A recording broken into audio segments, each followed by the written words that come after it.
இந்த நாளிலும் அவருடைய வார்த்தையை நான் உங்களிடத்திலே கொண்டு வருகிறேன். உங்கள் மேல் உங்கள் வாழ்க்கையில கர்த்தருடைய கரம் கிரியை செய்வதை, கர்த்தருடைய கரம் இருப்பதை உங்களை சுற்றியுள்ளவர்கள் அறிந்து கொள்ள போகிறார்கள். சிலர் சொல்லிக் கொண்டிருக்கிறார்கள் தானே கர்த்தர் இவனிடத்தில் இல்லை என்று. உங்களுக்கே சில நேரம் தோன்றுகிறது அல்லவா, கர்த்தர் என்னோடு இருக்கிறாரா இல்லையா என்று. இந்த கர்த்தருடைய கரம் உங்கள் மேல் இருப்பதை பகிரங்கமாய் சிலர் காண போகிறார்கள். ஆமென். ஏசாயா 41:19-20 பாருங்களேன்.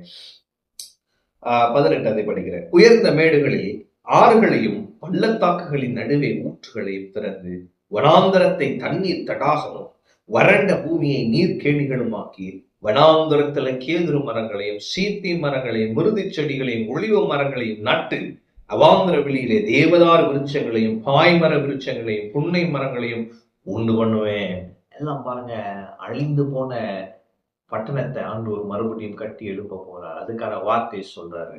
சொல்லிட்டு சொல்றாரு, கர்த்தருடைய கரம் அதை செய்தது என்றும் இஸ்ரவேலின் பரிசுத்தர் அதை படைத்தார் என்றும் யாவரும் கண்டு உணர்ந்து சிந்தித்து அறிவார்கள்.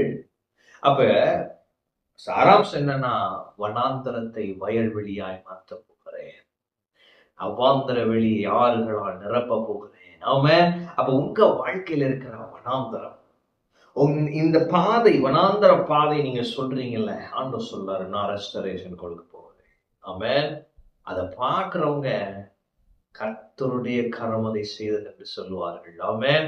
யாவரும் கண்டு உணர்ந்து சிந்தித்து அறிவார்கள். ஆமென். அப்ப உங்க வாழ்க்கையில மாறப்போகுது. அதை பார்க்கிறவங்க கர்த்தருடைய கரம் அப்படின்னு சொல்ல போறாங்க, சிந்தித்து உணர்ந்து கொள்ள போறாங்க. ஆஹா, கூட கர்த்தர் இருக்காரியா, நம்ம தப்பா சொல்லிட்டேயா அப்படின்னு சொல்ல போறாங்க. ஆமென். அப்ப நீங்க நான் சொல்லுகிறேன், கர்த்தர் கரம் உங்கள் மேல் இருக்கிறது, அதை புரிந்து கொள்ளுங்கள்.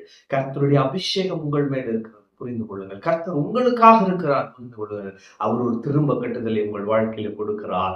வடாந்தரம் வயல்வெளியாய் மாறும். உங்கள் வாழ்க்கையில் இருக்கிற வறட்சிகள் செழிப்பாய் மாறும். கர்த்தர் செய்வார். கர்த்தர் சொல்லியிருக்கிறார், கர்த்தர் செய்வார். எனவே சூழ்நிலையை நம்பாதீங்க, கர்த்தர் வசனத்தை நம்புங்க. கர்த்தர் வசனத்தை நம்புறப்ப கர்த்தரை நம்ம நம்புவோம். கர்த்தரை நம்புறப்ப காரியங்கள் மாறுதலாய் முடியும்.